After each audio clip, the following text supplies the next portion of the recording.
பாடம் கவனித்து உங்களை போன்று ஒரு மாணவனாக இருந்தவர்தான் எனது அருகில் நிற்கக்கூடிய யூசுப் அவர்கள். அவங்க இன்னைக்கு காயல்பட்டினத்தில் இயாஸ் அப்படின்னு சொல்லக்கூடிய ஒரு யூடியூப் சேனலை நடத்தி வர்றாங்க.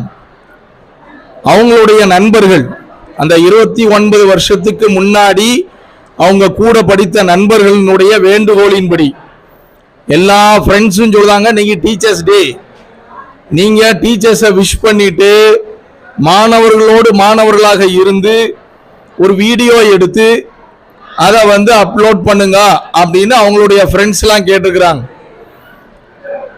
அவங்களுக்கு யூசுப் அவர்களுக்கு பாடம் எடுத்த ஆசிரியர் இப்பொழுது நம் பள்ளியிலே வேலை பார்த்து கொண்டிருப்பவர் நம்மளுடைய மசூத் சார் மட்டுமே.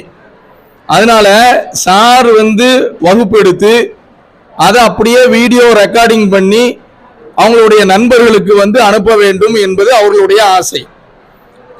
அதை இந்த நல்ல நாளிலே நிறைவேற்றும் பொருட்டு நம்ம யூசுப் அவங்க வந்திருக்கிறாங்க. அவங்களுடைய இந்த முயற்சிக்கு பள்ளியின் சார்பாகவும் தலைமை ஆசிரியர் சார்பாகவும் ஆசிரியர்கள் சார்பாகவும் மற்றும் உங்கள் அனைவர் சார்பாகவும் நிர்வாகத்தின் சார்பாகவும் நன்றியை தெரிவித்துக் கொள்கிறேன். தற்பொழுது அவர்கள் உங்களோடு உங்களாக அமர்ந்து கொள்வார்கள். நம் பள்ளியினுடைய ஆசிரியர் அவர்களுக்கு எடுத்த ஆசிரியர் மரியாதைக்குரிய மசூத் சார் அவர்கள் பாடம் நடத்துவார்கள். நீங்கள் அனைவரும் அமைதியாக இருந்து அதை கவனிக்குமாறு அன்புடன் கேட்டுக்கொள்கிறேன். நன்றி.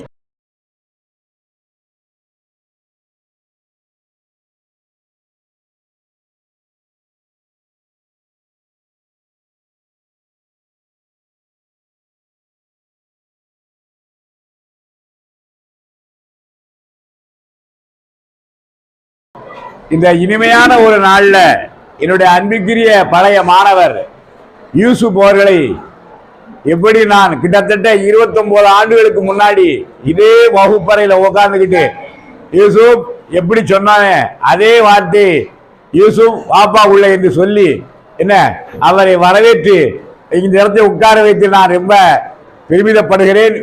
இப்ப இருக்கிற மாணவர் நீங்களும் அவரை வரவேற்கும் வண்ணமாக எல்லோரும் ஒரு கைத ஓசையை எழுப்பி அவரை வரவேற்குமாறு உங்களை அன்போடு கேட்டுக்கொள்ள.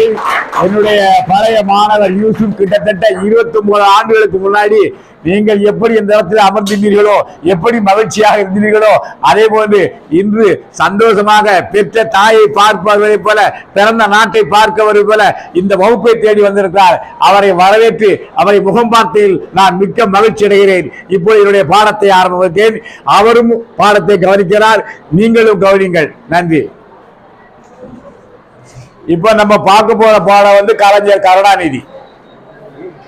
இந்த பாடத்தை புதுசா இந்த வருஷம் சேர்த்திருக்காங்க. இதுக்கு முன்னாடி வேற பாடம் இருந்துச்சு. அதனால கண்டிப்பா நமக்கு என்ன செய்யும், இந்த பாடத்துல இருந்து கண்டிப்பா நமக்கு என்ன செய்யும், கேள்வி நமக்கு வரும். அதனால இது இருக்கக்கூடிய கேள்வியை நாம எரிச்சிட கண்டிப்பா படிச்சுக்கணும். புரியுதா? என்ன எத்தனாம் பக்கம் பாருக்கு? 128ஆம் பக்கம் இருக்கு. கலைஞர் கருணாநிதி பற்றிய பாடம் இந்த ஆண்டு சேர்த்திருக்காங்க. எத்தனாவது இயல்? 6வது இயல் அதுல வரும் பாருங்க. புரியுதா உங்களுக்கு? அதை நீங்க பாத்துக்கலாம். கலைஞர்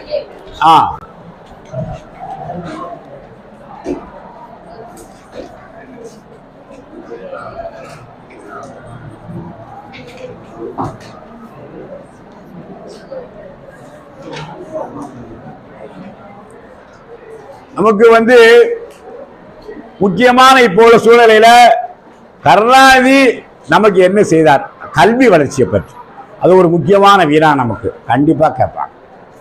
இப்ப நம்ம காலையில தமிழ்தாய் வாழ்த்து பாடுறோம். அடுத்தன இந்த தமிழ்தாய் வாழ்த்து பள்ளிக்கூடத்துல மட்டுமல்ல, ஒவ்வொரு விழா ஆரம்பிப்பதற்கு முன்னால அந்த தமிழ்தாய் வாழ்த்தை பாடித்தான் என்ன செய்வாங்க ஆரம்பி. இப்ப அரசு விழாவாக இருந்தாலும் சரி, முதலமைச்சர் விழாவாக இருந்தாலும் சரி, அமைச்சர் விழாவாக இருந்தாலும் சரி, எந்த விழாவாக இருந்தாலும் சரி, முதல்ல எதை பாடுறாங்க? தமிழ்தாய் வாழ்த்து. அப்படி பாடணும்னு அதை கொண்டு வந்தவர் யார் தெரியுமா? கலைஞர் கருணாநிதி. அப்ப முதல் பாயிண்ட் என்னன்னா, என்ன அரசு விழாக்களில் தமிழ்த்தாய் வாழ்த்தை பாடித்தான் தொடங்க வேண்டும் என்று முதலில் ஆரம்பித்து வைத்தவர் கலைஞர் கருணாநிதி. இது நமக்கு 1வது பாயிண்ட். அதுக்கு அடுத்தாப்புல செம்மொழி மாநாட்டை கோயம்புத்தூர்ல நடத்தினார். நடத்தி என்ன பண்ணாரு, நமக்கு செம்மொழியை உயர்மொழியாக்க கொண்டு வந்தாரு. அப்படி கொண்டு வந்தவர் யாரு? நிறைய அமைச்சர்களை எல்லாம் பதவிக்கு வச்சு ஒவ்வொருத்தருக்கும் ஒவ்வொரு பொறுப்புகளை கொடுப்பாங்க. ஒவ்வொரு துறையிலையும் முதல்ல தமிழ் வளர்ச்சி அப்படிங்கிற ஒரு துறையை உருவாக்கி அதுக்கு ஒரு அமைச்சரை உருவாக்கியவர் யாரு? நம்முடைய இந்த கலைஞர் கருணாநிதி தான். அப்போ துறையை உருவாக்கி தமிழ் மொழிக்கு என்னென்னலாம் தேவைப்படும், தமிழுக்காக வேண்டி உழைக்கணும், தமிழை வளர்க்க வேண்டும் என்று ஒரு துறையே உருவாக்கி அதுக்கு ஒரு அமைச்சரை முதல்ல உருவாக்கிய பெருமை யாருக்கு சேரும்? கலைஞர் கருணாநிதியை தான் சேரும். கிட்டத்தட்ட 1944ஆம் ஆண்டிலிருந்து தன்னுடைய எழுத்து பணி அவர் என்ன செஞ்சிருக்காரு, ஆரம்பிச்சிருக்காரு. 92வது வயது வரைக்கும் அவர் எழுதினார். நிறைய திரைப்பட பாடல்கள், திரைப்பட கதை, சிறுகதை, நாவல் நிறைய எழுதியிருக்காரு. என்ன சுருக்கமா சொன்னா முதல்ல பார்த்தோன்னா அப்ப யாரெல்லாம் பராசக்தி படம் பார்த்துருக்காங்க சொல்லு பார்ப்போம். கேட்டிருக்க பராசக்தி படம் பார்த்துக்க பராசக்தி படம் பார்த்துருக்காப்புல. அதுல எழக்கூடிய வசனம் கருணாநிதியுடைய கலைஞர் கருணாநிதியுடைய வசனம் தான். அதனுடைய நடிகர் யார் அப்படின்னா சிவாஜி கணேசன் தான். அதுல ஒரு தனிச்சிறப்பு என்ன தெரியுமா? சிவாஜி கணேசன் படம் யாரெல்லாம் பார்த்திருக்கீங்க? சினிமா படம் என்ன படம்? படத்துக்கு பேர் சொல்லு. என்ன படத்துக்கு பேர் சொல்லு நீ காசிம். சிவாஜிக்கு படம் கையை வச்சிருக்கீங்களப்பா. இப்ப என் மாணவன் கரெக்டா யூசுபே என்ன படம் படம் சொல்லு. திரிசூலம் பராசி. ஏப்பா என் சொன்ன அடிச்சுக்கிட்டே போவான், சாயங்காலம் வரைக்கும் அடிச்சிருவான் அன்னைக்கு உட்காந்து. அந்த திறமையான மாணவர் புரியுதா? சரி, அதுல பராசக்தி படம் சிவாஜி கணேசன் நடித்த முதல் படம். அதுதான் கிட்டத்தட்ட 250 படத்துக்கு மேல சிவாஜி கணேசன் நடிச்சிருக்காரு. ஆனா அவருடைய முதல் படம் எது? பராசக்தி. அந்த பராசக்தியுடைய படத்துக்கு கதை வசனம் யார் எழுதுனா? கலைஞர் கருணாநிதி. அப்படி கிட்டத்தட்ட 1944ஆம் ஆண்டிலிருந்து 92வது வயது வரைக்கும் அவர் செஞ்சாரு. தமிழுக்காக வேண்டி பாடுபட்டாரு, தமிழ்நாட்டுக்காக வேண்டி பாடுபட்டாரு, தமிழ் மக்களுக்காக வேண்டி பாடுபட்டாரு, தமிழை வளர்க்க பாடுபட்டார். அப்படிப்பட்ட ஒருவரை பற்றி நம்முடைய பாடப்பகுதியில் இருக்கு. எனவே இந்த கேள்வி ரொம்ப முக்கியம். என்ன கேட்பாங்க அப்படின்னா, கலைஞர் கருணாநிதி தமிழுக்கு ஆற்றிய தொண்டு என்ன? முதல் பாயிண்ட், தமிழ்த்தாய் வாழ்த்து எல்லா அரசு விழாக்களிலும் தமிழ்த்தாய் வாழ்த்து பாடலை பாடித்தான் தொடங்க வேண்டும் என்று முதலாக ஆரம்பித்தவர் அவர். பாயிண்ட். அடுத்த 2வது பாயிண்ட் என்னது? கோயம்புத்தூரில் செம்மொழி மாநாட்டை நடத்தி தமிழ் மொழியை உலகெங்கும் பரப்ப செய்தவர். 3வது பாயிண்ட் என்ன பாயிண்ட்? தமிழ் வளர்ச்சித்துறை என்ற ஒரு துறையை உருவாக்கி அதற்காக ஒரு தனி அமைச்சரையும் நியமித்து தமிழை வளர்த்த பெருமை. அடுத்த 1944ஆம் ஆண்டிலிருந்து என்ன தன்னுடைய எழுது பணியை ஆரம்பித்து 92வது வயது வரைக்கும் அவர் செஞ்சார். சிறுகதை, நாவல், திரைப்படம், நேர எழுத்து பணியில் சிறந்து விளங்கினார். அப்படிப்பட்டவரை தான் அந்த அளவுக்கு நமக்கு அவர் தமிழில் தொண்டாற்றுவது என்பதை நாம் அறிந்துவிட்டோம். போதுமா? இன்னைக்கு இந்த கேள்வி நம்முடைய பழைய மாணவர், இப்படி எல்லாரும் புது மாணவர் எல்லாரும் தெரிஞ்ச இந்த ஒரு கேள்வியோட போதும். ஓகே, அஸ்ஸலாமு அலைக்கும். வலைக்கும் ஸலாம் ரஹ்மத்துல்லாஹி தஆலா வபரகாத்துஹு. சாரை பார்த்த உடனே எனக்கு பழைய ஞாபகம் வருது. சார் எனக்கு 6ஆப்புல இருந்து எடுத்தாங்க, 10 வரைக்கும் எடுத்தாங்க தமிழ் பாடம். சாருக்கு அப்புறம் தான் கல்யாணம் முடிஞ்சிச்சு. இதுல ஒரு காமெடி இருக்கு. என்னன்னா, சார் ஒரு வாரம் லீவ் போட்டாப்ல. அப்பதான் கல்யாணம் முடிஞ்சு. சாரு சலீம் சார்லாம் அப்போ இள வயசு. அப்போ சார் கல்யாணம் முடிஞ்சு வராங்க. நல்லா இப்ப கல்யாணம் இள வயசுலப்பா முடிப்பாங்க. கேளுங்கப்பா, ஒல்லியா இருந்து ஒரு கல்யாணம் முடிஞ்சு நல்ல குண்டா வாட்ட சட்டமா வந்தாரு. ஆமா சார், கல்யாணம் நல்லா முடிச்சிருக்காரு. நல்ல கொழுந்து வந்தாரு. பசங்க எல்லாம் சார் கொழுந்து போய் வந்துட்டு சார் நல்லா இருக்கீங்களா அப்படி இப்படின்னு கேட்டோன்னா அடுத்த நாள் போட்ட லீவு தான். மறுபடியும் ஒரு வாரம் லீவு. கழுதை தெரிஞ்சு கட்ட ரொம்ப வாங்கிட்டாரு. எங்க வந்தாரு கழுதை தெரிஞ்சு கட்ட ரொம்ப மறுபடியும் எறும்பு போகணும். உடம்பு முன்னாடி இருந்த உடம்பும் போயிடுச்சு. அந்த மாதிரி ஒரு ஸ்வீட் மெமரி. சாருக்கு வந்து கல்யாணம் முடிஞ்ச புதுசு எங்களுக்கு வந்துட்டு அந்த ஒரு ஞாபகம். சார் வந்துட்டு எப்பவுமே ஜாலியாக தான் பாடம் நடத்துவாங்க. தமிழ் புரியுறோமோ ரொம்ப புரியும். சார் நடத்தின பாடம் ரொம்ப புரியும். காமெடியாகவும் கதையாகவும் சொல்லுவாங்க சார். அந்த பாடம் நடத்துகிற ஸ்டைலே தனி. இன்னைக்கு நீங்கள்லாம் சாருக்கு வந்து ஐயாங்கிற பேரை செல்லமாக வச்சிருக்கீங்க. அன்னைக்கு நாங்கள் எங்களுக்கு மொதல் பீரியட் சார் தான் கிளாஸுக்கு வந்துடுவாங்க. அடுத்தாப்புல வந்துட்டு சாவுலமி சார் அவங்களாம் இன்னைக்கு ரிட்டையர்ட் ஆகிட்டாங்க. சலீம் சார் ரிட்டையர்ட் ஆகிட்டாங்க. அப்புறம் சேவன் சார் ரிட்டையர்ட் ஆகிட்டாங்க. அப்புறம் இன்னொரு சார் அவங்க பேரு மன்சூர் சார் அவங்களும் மேட்ச்க்கு எடுத்தாங்க. அவங்க 6 to 8 9 வரைக்கும் எடுத்தாங்க. அப்புறம் இன்னொரு சார் வந்து அடிஸ்கல் இருக்குல்ல ஜேக்கப் சார் அவரு வந்து அடிஸ்கரை குத்தி வச்சு அடிப்பார். இன்னைக்கெல்லாம் அடிக்க முடியாது உங்களை. அன்னைக்கு வந்து அடிஸ்கலை வந்து இந்த மணிக்கட்டில் அடிப்பாங்க சார். அதே மாதிரி சேலம் சார் என்ன செய்வாங்க தெரியுமா, முதுகுலையே அடிப்பார். குனிய வச்சு முதுகுல. கான் சாரும் அதே மாதிரி தான் எந்திரிச்சு நிக்கலன்னா முதுகுலையே அடிப்பார் குனிய வச்சு. இதெல்லாம் வந்து தாண்டி தான் வந்தோம். என் நண்பர்கள் நிறைய பேர் சார் ரொம்ப ஜாலியாக போவோம். சாருடைய பீரியட் இல்லை மற்ற பீரியடும் சரி. ராஜலட்சுமி டீச்சர்லாம் 9th 10th வந்து இங்கிலீஷ் எடுத்தாங்க. மேத்ஸ் இங்கிலீஷ் எடுத்தாங்க. அப்புறம் வந்துட்டு நம்ம காஜா சார் எடுத்தாங்க. ஆஜியார் சாரும் தமிழ் தான் எடுத்தாங்க. அவரு பீரியடும் ஜாலியாக தான் போவோம். இப்படி ஒரு நல்ல ஒரு தருணங்களை நாங்கள் மிஸ் பண்ணிட்டோம். அதுபோல் பள்ளி பருவ நண்பர்கள் மிகவும் மறக்க முடியாதவர்கள். இன்றைக்கி நாங்கள் தொடர்பில் இருக்கிறோம். வாட்ஸ்அப் குழுமம் வச்சுருக்கோம். அதில் எனக்கு இப்போது பாஜி, நூஹு,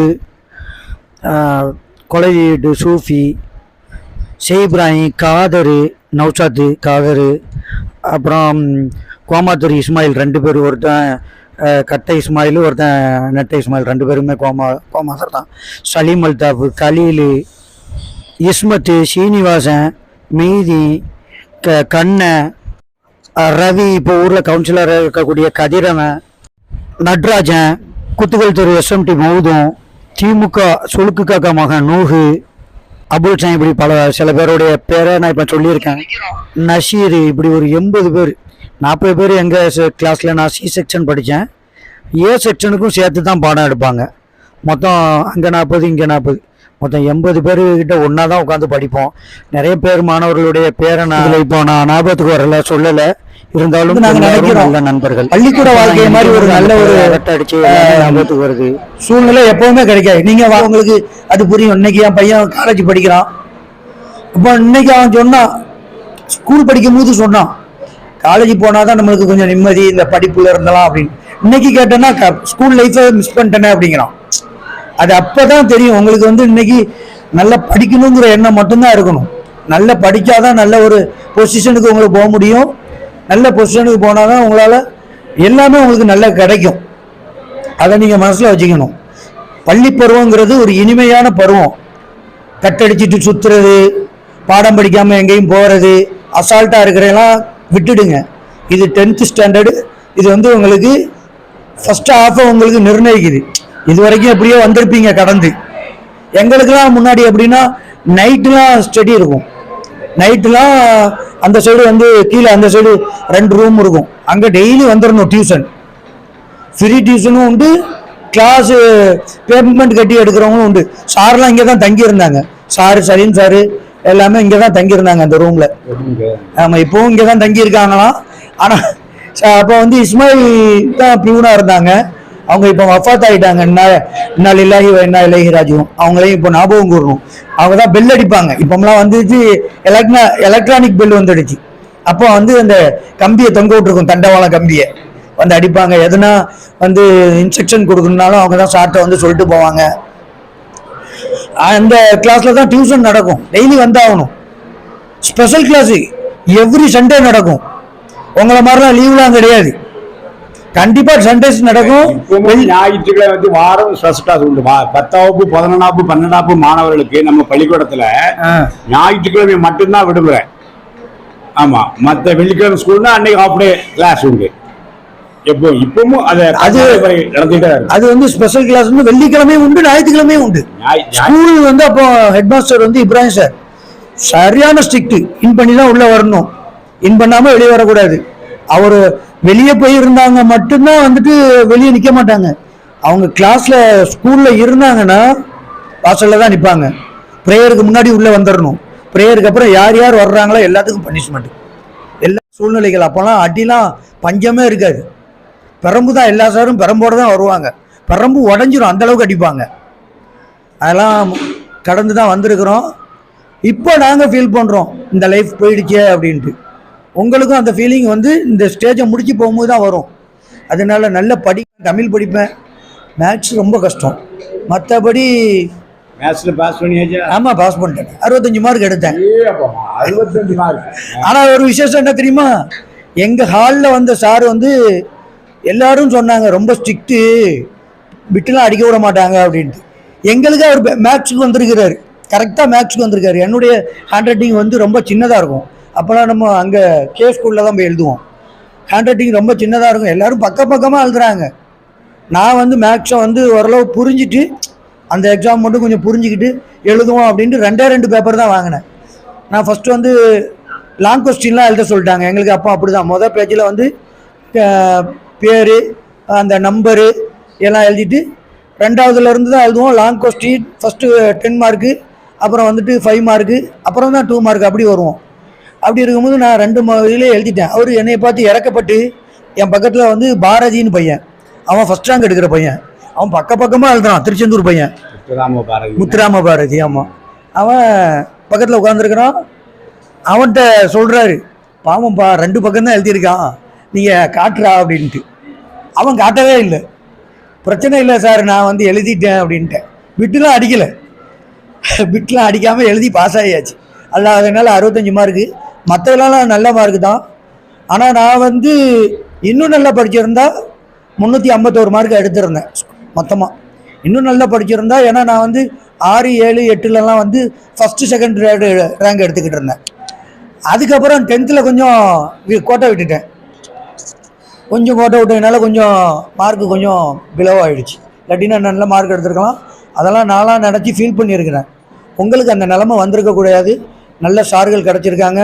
நல்ல ஸ்கூல், சென்ட்ரல் ஸ்கூலில் வந்து எப்போவுமே செண்டம் போடுவாங்க. அதனால் அந்த ஒரு நல்ல ஒரு வாய்ப்பை பயன்படுத்துங்க.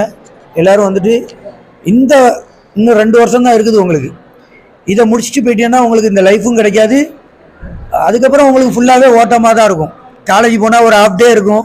அதுக்கு அங்கேயுமே வந்து நம்ம நினைக்கலாம், நம்ம அப்படி ஜாலியாக இருக்கலாம், இப்படி ஜாலியாக இருக்கலாம்னு. ஒன்றும் ஜாலியாக இருக்காது.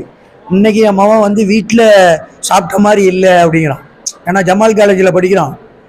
வீட்டு சாப்பாடுக்கும் வெளி சாப்பாடுக்கும் வித்தியாசம் இருக்குது. வீட்டில் இருக்கிறதுக்கும் வெளியில் இருக்கிறதுக்கும் வித்தியாசம் இருக்குது. இதே இது நீ ஆதித்தனாரில் படித்தாலும் அதே நிலைமை தான்.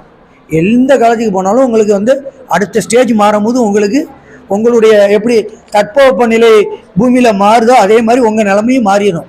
இந்த ஸ்கூல் பீரியட் மட்டும்தான் உங்களுக்கு ஜாலியான பீரியடு, எல்லாமே கிடைக்கக்கூடிய பீரியடு. பயன்படுத்திக்கிங்க வாய்ப்பை. நல்லா படிங்க. வாழ்க்கையில் நல்லா வந்து நல்ல பொசிஷனுக்கு வாங்க. எல்லாரையும் பார்க்கணும் நல்ல பொசிஷனில். எங்கள் சாருக்கு நிறைய தினம் ஒரு வாழ்த்தை சொல்லிடுறேன். ஒரு அருமையான வாய்ப்பை தந்தை யூசுஃபுக்கு என்னுடைய நன்றி. இறைவன் கிட்டத்தட்ட 37 ஆண்டு காலம் இந்த பள்ளிக்கூடத்தில் பணிவு புரிகிற ஒரு வாய்ப்பை எனக்கு கொடுத்துருக்கான். கிட்டத்தட்ட என்னோட படித்த மாணவர்களுக்கெல்லாம் இப்போ வயசு 52 வயசு 51 வயசு ஆயிருக்குன்னு நினைக்கிறேன். ஆமாம், யூசுஃபுக்கு 40. அதுக்கு முந்தி யூசுஃப் எந்த வருஷம்? 80. நான் வந்து 94. நான் 88க்கு வந்துட்டேன். அப்போ நான் எங்கிட்ட 10ஆம் வகுப்பு முதல்ல பாடம் படிக்கும்போது எங்கிட்ட இந்த வகுப்புல 14 வயசுல ஒரு மாணவர் படிச்சிருப்பாரு. இன்னைக்கு நான் 37 வருஷம் ஆச்சுன்னா இப்போ அவருக்கு வயசு என்ன இருந்திருக்கும்? கிட்டத்தட்ட 50 வயசு 51 வயசு என்கிட்ட படித்த மாணவனுக்கு. புரியுதா? அப்படி எல்லாரையும் என்ன தெரியும். இருந்தாலும் இப்படி ஒரு சின்ன ஒரு காணொலி காட்சி மூலமாக இந்த ஒரு வாய்ப்பை யூசுஃப் கொடுத்துருக்காரு. நிறைய என்னுடைய பழைய மாணவர்கள்லாம் அந்த காட்சியை பார்க்கும்போது மசூத் சாரை பற்றி நினைப்பாங்க. எனக்காண்டி பிரார்த்தனை செய்யுங்க. எனக்கு இன்னும் அந்த அரசு பணியிலிருந்து ஓய்வு பெறுவதற்கு இன்னும் 1 ஆண்டுகள் இருக்குது. ஓய்வு பெறுவதற்கும் சரி, ஓய்வு பெற்ற பிறகும் சரி, ஏன்னா என்னுடைய உடல்நலத்திற்காக வேண்டும். நீங்கள் அனைவரும் ஆண்டவங்களை பிரார்த்தனை பண்ணுங்க. எங்கே இருந்தாலும் இந்த மசூத் சாரை ஞாபகம் வச்சுக்கோங்க. என்னுடைய செல் நம்பரையும் தார குறித்து வச்சுக்கோங்க. 88 38 41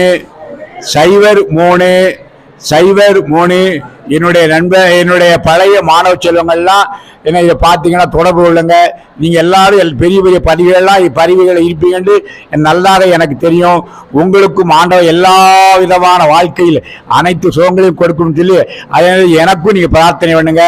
அனைத்து மாணவர்களுக்கும் என்னுடைய வாழ்த்துக்கள் வாழ்த்துக்கள் வாழ்த்துக்கள். வேற என்னப்பா பண்ணி எடுக்க தொழில் இதை வச்சு ஏதாவது? இப்போ நானும் நம்ம பள்ளிக்கூடத்தில் படித்த மீதி 9th 10th இங்கே படித்தான். அவனும் சேர்ந்துட்டு கன்ஸ்ட்ரக்ஷன் இன்டீரியர் ஒர்க் பண்ணிக்கிட்டு இருக்கிறோம். இன்ஷால்லா துவா செய்யுங்க. ஆமாம், வீடுகளை பற்றி எது தேவை கெட்டதாக இருக்குதா அதனோட வீடியோ மேலே டெக்கரேஷன் மாதிரி இருந்தால் நம்முடைய நண்பரை தொடர்பு கொண்டுக்குவாங்க.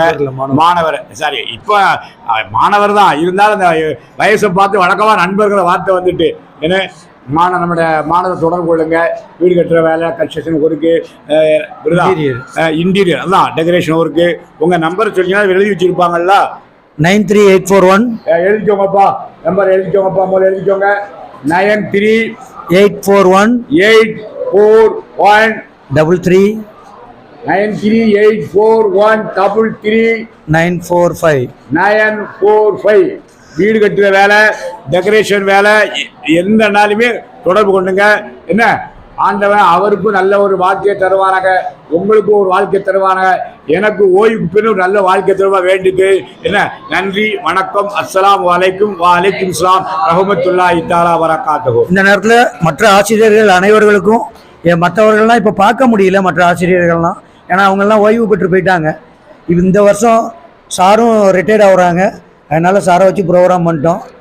மற்ற ஆசிரியர்கள் எனக்கு எடுத்த ஆசிரியர்களும் மற்ற ஆசிரியர்கள் அனைவர்களுக்குமே ஆசிரியர் தின நல்வாழ்த்துக்களை கூறிக்கொள்கிறேன். நன்றி. அஸ்ஸலாமு அலைக்கும் வரஹ்மத்துல்லாஹி வரகாத்துஹு.